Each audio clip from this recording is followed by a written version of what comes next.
Okay, this is the politics pile, starting with the political thought of Mao Tse-tung, I think. Mao, this is, what was his big thing? The Great Leap? Something like that, the Great Leap Forward. Let 1,000 flowers bloom. That's Mao. Of course, there was a massive starvation period during Mao, but whatever. So there's Mao. I got Mao. Here's a joke book, I think. I got this for probably 10 cents. Well, let me see. It was 20 cents. Republican Party Reptile. This is by... The only reason I got this, by the way, is because it's by P.G. O'Rourke. That's the only reason why I got it. He's supposed to be a funny writer about politics. That's the only reason I got it. So, this is supposed to be a joke. Let me see. I guess I'll give you the year. And maybe I'll see what the chapters are here. 87. And the chapters... Things of the Intellect. A Brief History of Man. Tune in, turn on, go to the office late on Monday. I don't know what that's supposed to mean. The World of Politics. Safety Nazis. Ship of Fools. Goons, Guns, and Gold. Just One of Those Days. Hollywood Etiquette. Dinner Table Conversations. I don't know. In Search of the Cocaine Pirates. I don't know what it's going to be about. Here is The Conscience of a Conservative by Goldwater. You may know that Rand endorsed Goldwater, and I thought that might be interesting to see what he had to say, who this Goldwater was, whether he was a significant person or not, significant character in U.S. politics or not. He was not elected. He lost his election and then did not do anything after that. He was a senator, but he was not. That was all he did. He wasn't a significant. Well, I guess by significant, what am I saying? That he just wasn't the president. But states' rights, civil rights, freedom for the farmer, freedom for labor, taxes and spending, the welfare state. Some notes on education. The Soviet Menace. This was written in 1960. Here's John Keegan, The Iraq War. John Keegan's supposed to be a very good history writer. I don't have any books actually on the Iraq War, so I thought maybe it might be interesting. There's Saddam Hussein being found, and he's got a big beard and all of that. Not a very dignifying find, apparently, for Saddam Hussein. Found him in a hole, I guess. He's unshaven. If they found him in his palace, he wouldn't have been unshaven, so I wonder. But he had a huge beard, so he must have been not shaving for a while, like months, many months. Here's Lenin by Robert Conquest. I've been looking for Robert Conquest's book called Harvest of Sorrow. It's supposed to be about bad stuff happening in Russia.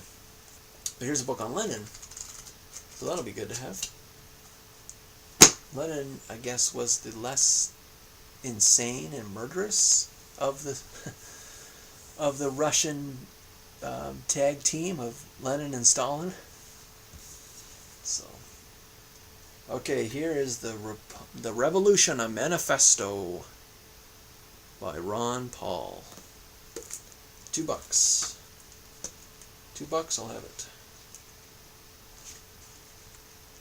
Didn't really work, did it? Ron Paul didn't really go. I wonder whether Ron Paul would have been able to beat Obama. You know, all the other candidates were completely useless. I knew Obama would have won. Romney is certainly not a strong...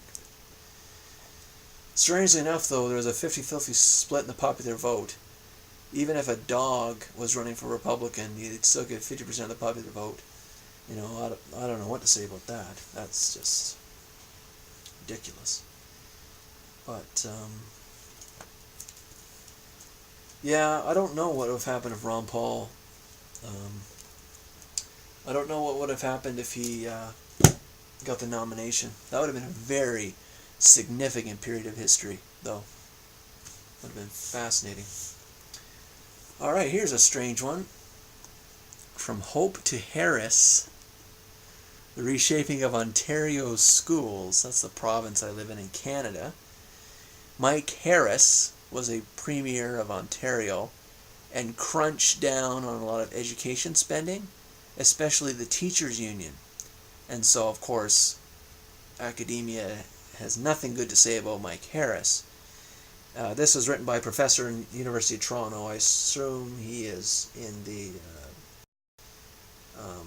education part of the University of Toronto, which is called Ontario Institute for the Study of Education. So that's a academic book on politics and education, pretty much.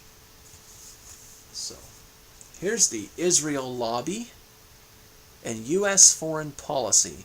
I got this at the library sale for $2, and I thought it might be interesting because why Israel? Is it the Jews? This whole like the Jews running the banks and that whole conspiracy line. Why is America and Israel so connected? They don't seem to have as many allies in Europe, especially after, well, Hitler. But what about like Spain and Israel or England and Israel? They don't seem to have the connection that America and Israel does. And why is that? I was looking on a map recently. Israel is a tiny, tiny country in the Middle East. You would think it would get run over by giant Saudi Arabia, even giant Egypt, Serbia, Iraq, Afghanistan. These are big countries. Saudi Arabia is a huge country. Israel is dinky, and yet apparently, in the 70s or 80s, Israel was attacked on all sides and beat them all back, and still, to boot, invaded Egypt. I think that might have been a whole Gaza Strip thing. But it's crazy. Israel is obviously far more technologically advanced and civilized than the rest of the Middle East. But they're so small, you just wonder why they just wouldn't get run over. Still, it's a very strange phenomenon how Israel survives down there. I imagine the U.S. has a military base, and they probably have nukes. Anyways. Alright, here is One Party Classroom by David Horowitz. This is supposed to be about the universities and how the universities are, I guess it says here, undermining our democracy. And it has in here a bunch of, this was a nice find, by the way, $2 at the library sale. I had ordered David Horowitz's book, what was it called? Oh, it must be up there. Oh, Indoctrination U. And he had talked about a book he wrote called The One Party Classroom that included courses that he found at different university offerings, different courses that they offered at the various universities across the states about like the most ridiculous topics. And so this is the book, and I found it for $2. I didn't have to order it myself. So that's fantastic. Maybe I can find you one, a course, an insane course. Oh, that's not. Oh, let me see here. Well, there's feminist courses in here that I guess he doesn't like. Let me see. Well, one of the chapters is called Ideology Under the Sun. More women's studies courses are listed in here. Rhetoric of Feminist... This is a good one. Rhetoric of Feminist Spaces. Oh, man. Is there any other ones? I want to find another one. Human rights in Africa? There's nothing wrong with studying that. Fundamental concepts of peace education. So I got that one. Okay, last two are both about Margaret Thatcher. Giant books. The Downing Street Years I guess this must have been her time in politics. Written by her, and it was published in 93. And Margaret Thatcher's Statecraft, Strategy for a Changing World. And I think this must have been written after. This must be her like commentary on government. This one's 2002. So, and she devotes the book to Ronald Reagan. So that's significant. I think Margaret Thatcher is a significant period of history for Britain, and not just because she was a woman. Although, funny enough, were there as much celebration of Margaret Thatcher being the first woman Prime Minister of Britain as there was for Obama being the first black president of the States? I don't know. I suppose it doesn't really matter. But in any case, those are just irrelevancies. What we want is the best candidate. We don't want to pick one because of a certain thing. We don't want to pick people. You don't want to win any accomplishments and then find out later, well, we needed some more white guys, or we needed some more men. That's totally destroys any pride you might feel in accomplishing anything. So anyways, but yes, Margaret Thatcher was certainly a very significant politician, especially for Britain, because Britain is really drowning in Labour Party stuff, just nutty stuff. Will Britain ever recover from what they used to be? I don't think so. Anyways, that is all I have for books for early November 2012. I actually have one book on the way, and I'll mention it here so I don't have to do another video. It is called In Defense of History.